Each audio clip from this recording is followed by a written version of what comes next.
Hello. Well, our campaign for fairer treatment for drivers aged 70 plus continues. Today, Grey Matters isn't just talking, we're taking action directly to the Department for Transport with a Freedom of Information request to justify government proposals for mandatory eyesight testing every 3 years for drivers aged 70 and over. Welcome to Grey Matters.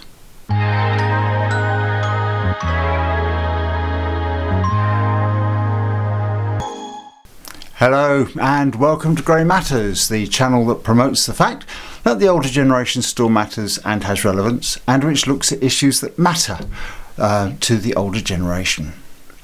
Now, regarding the proposals for mandatory eyesight tests for older drivers, I have to ask, is this really about keeping our roads safe, as the government is very keen to tell everyone, as if, older drivers were the biggest threat to road safety? They say that age is just a number, but for drivers over 70, it often feels more like a target. And as highlighted in our last video, government proposals for mandatory eyesight testing every 3 years for drivers aged 70 plus appears to be ageism, pure and simple. And as far as I can tell from the available statistics, the evidence that this is needed is flimsy, to say the least. And I'm hoping we can prove that with this Freedom of Information request to the Department for Transport. Now, if you watched our last video, you'll know that we reported on the fact that there is no published data on the number of killed or seriously injured collisions involving drivers over 70 where defective vision was a contributory factor. And that in itself makes me cynically suspicious. It's as if they want to hide the data because it doesn't support this plan for mandatory eye tests. Well, we'll soon find out, because I've submitted a Freedom of Information request that forces them to provide the actual numbers and the justification for the policy side by side. I've also asked for a breakdown of the ages, although they haven't published them, but for a Freedom of Information request they can extract it because the data exists in raw form. So what exactly have we asked for? Well, I'm asking for information on 3 areas, and this is the wording I've used.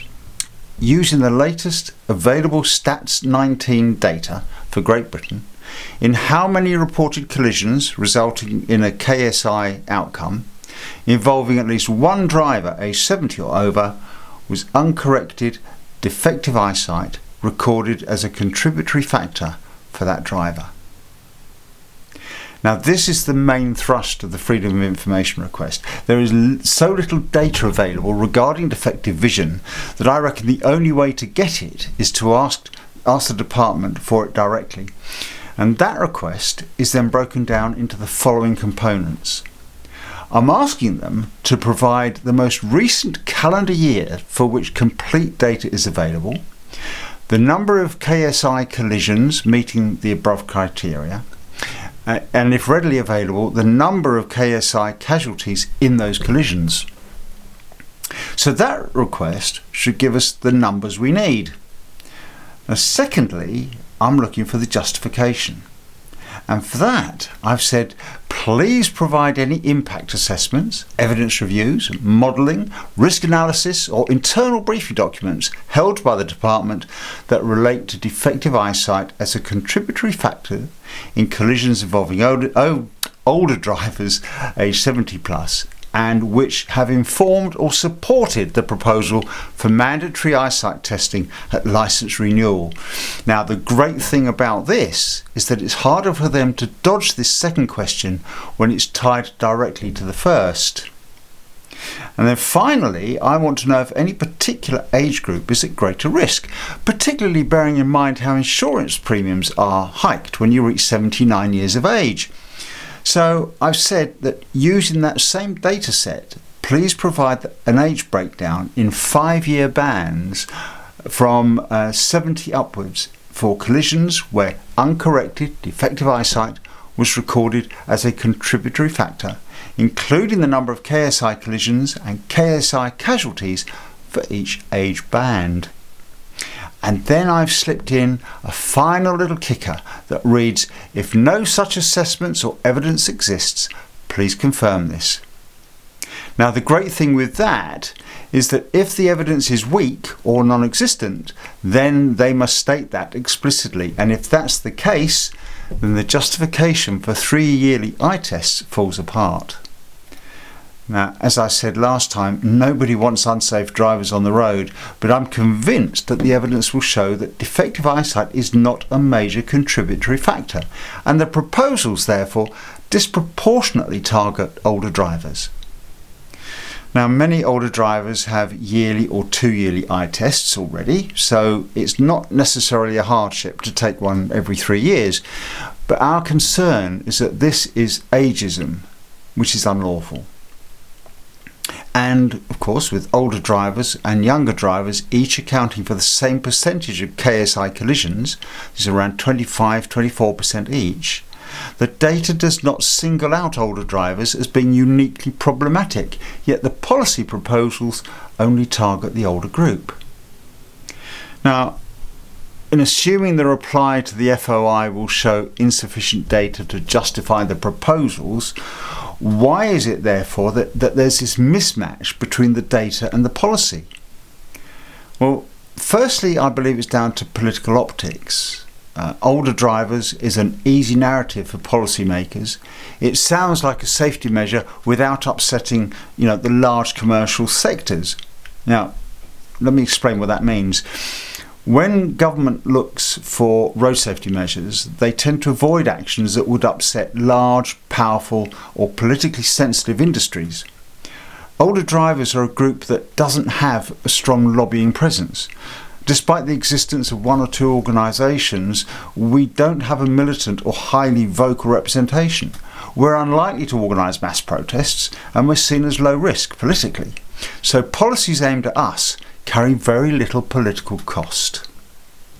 The policymakers can choose safety measures that sound proactive.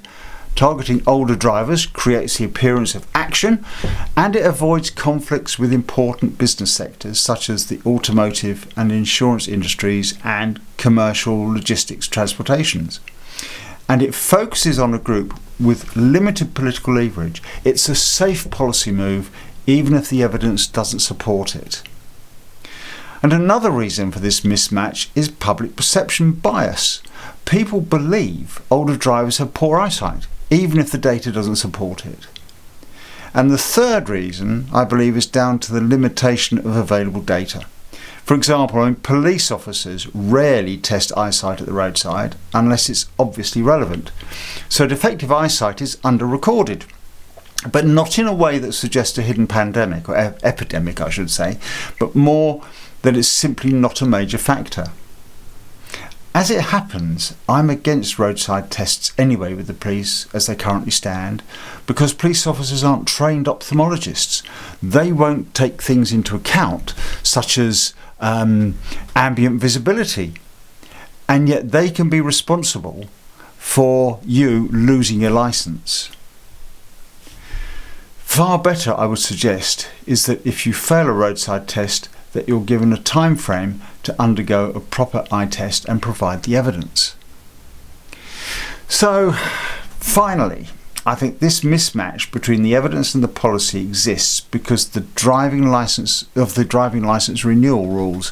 Older drivers already have a 3-year renewal cycle, so adding a test is administratively simple. Many, if not most of our viewers, judging by the comments, are certain that mandatory eyesight tests for us old uns are not about road safety at all, but an ageist push to remove us from the roads. What do you think about that? I'll tell you what I think. I think that eye tests should be mandatory for everyone renewing their licence, whatever their age. Most people have to update it with photographs and renew them every 10 years. Let's do an eyesight every 10 years for everybody else. Okay, the older people can have it every 3 years when they renew their licences. Now, the Department for Transport has 20 days to respond, and I can't wait to see the result. It'll either be highly informative or a total whitewash. And I think I know what it's going to be, although it's going to try and make it, because between submitting the FOI and filming this edition of Grey Matters, I had an interim response from the DFT. in which they said that our request was of the type that can be dealt with during the course of normal business and will therefore be handled outside of the terms of the FOI Act. What does that mean?